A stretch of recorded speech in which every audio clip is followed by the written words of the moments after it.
Take a quick look at the following surprising research results. It's a comparison between different interventions against depression.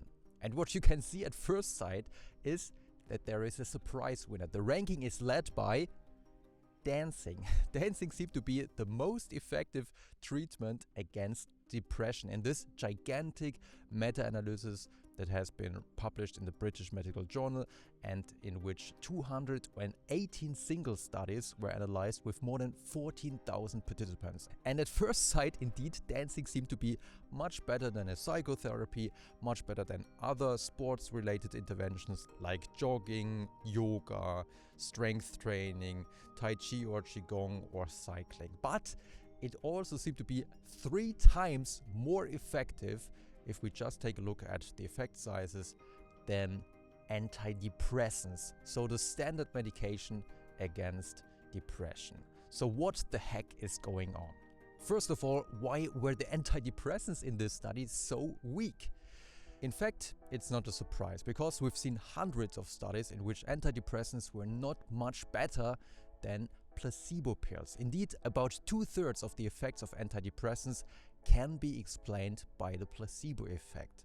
But in defense of antidepressants, we also have to keep in mind that those studies usually have a high methodological quality. So usually those are double-blind, randomized, controlled trials. So neither the participants nor the doctors who are giving out the medications know who is getting the medication, who is getting the antidepressant, and who is getting the placebo pill. And in this way, it's much better, much more easy to control for artifacts like placebo effects. And this is not the case, or very difficult, with other interventions like, for example, a psychotherapy or a dance intervention or a jogging intervention against depression. Usually the participants know that they are getting the active treatment, and therefore in all these interventions a good deal of the placebo effect is still present. And this is something you have to keep in mind. But this does not explain why dancing is leading the ranking. Why is dancing better than other interventions, or seems to be better than psychotherapy or other sports interventions? And even though dancing surely is a very good intervention, because you have to move your body, and usually it's in a dancing class, so you get social support, maybe you find new friends, and you move your body to music. And we know from many studies that music is something that can improve your mood as well. So there's good reasons to believe why dancing is a good intervention. On the other hand, this is something what the scientists say themselves as well.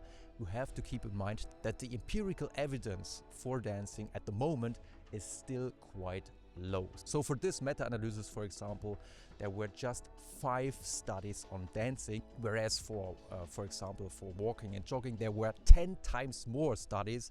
And in fact, there were 51 studies on walking or jogging. And if there are only 5 studies, there is a quite huge chance that the average effect can be driven by an extreme value. So if you find in one study a very high effect size, the average effect can be driven by this high effect size.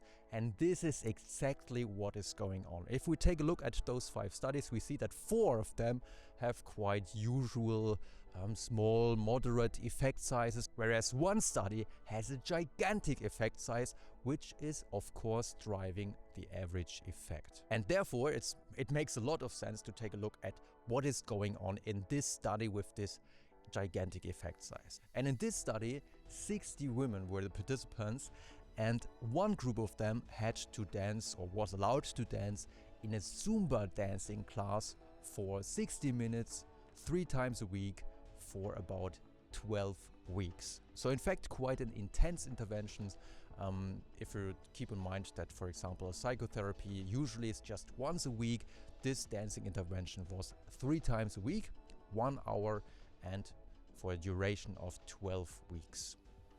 What's quite surprising about this study, and what makes me a little bit skeptical, is that they did not have any dropout. So all the participants finished the study completely.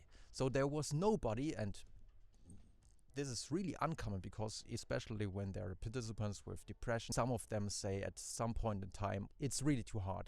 I cannot keep up any longer. I can't do this any longer. I have private problems. I don't have the motivation. But in this study, to my surprise, all of the participants finished the study to the end. And another thing that makes me a little bit skeptical is that this study was conducted in the Iran. Unfortunately, up to this point, I've seen several studies that were conducted in the Iran that could not be replicated. At this point in time, with this evidence, I guess we should really be quite careful. Dancing for sure is a very good intervention, but with this evidence base, we cannot say that it is the best intervention against depression. We still need much bigger studies. And something else we have to keep in mind is that most of the studies were conducted with women. So 88% of the participants in these 5 studies of this meta-analysis, in fact, were women with an average age of 31 years. And the big question, of course, is whether those results can be generalized to other populations, especially to men.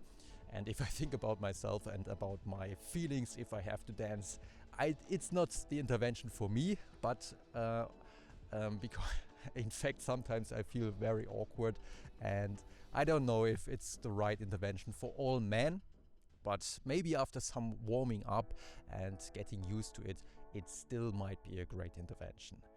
Nevertheless, this meta-analysis has another very interesting lesson for us, which is, first of all, that sports interventions are quite effective. In fact, in this meta-analysis, sports interventions were quite comparable to a psychotherapy. And what they also found was that the more intense the interventions were, like for example, interval training or fast running, fast jogging, the effect sizes, the mood lifting effects of these interventions were much stronger. So those interventions were much more effective than, for example, hatha yoga or slow walking. And this is something we can take home if you want the best effect out of sports interventions like dancing, like running, like strength training. The more intense you can make it, the stronger the effects will be, probably because you get the feeling of self-efficacy, you get the feeling I really challenged myself and I really made it. And on the other hand, of course, the sports-related positive effects on our brain, like for example the release of NGF, the nerve growth factor, or the release of neurotransmitters, probably are much stronger the more intense the interventions are. That's it for today. I hope you enjoyed this episode, and if you want to know more about psychological science, feel free to take a look at the website, and maybe we will see next time.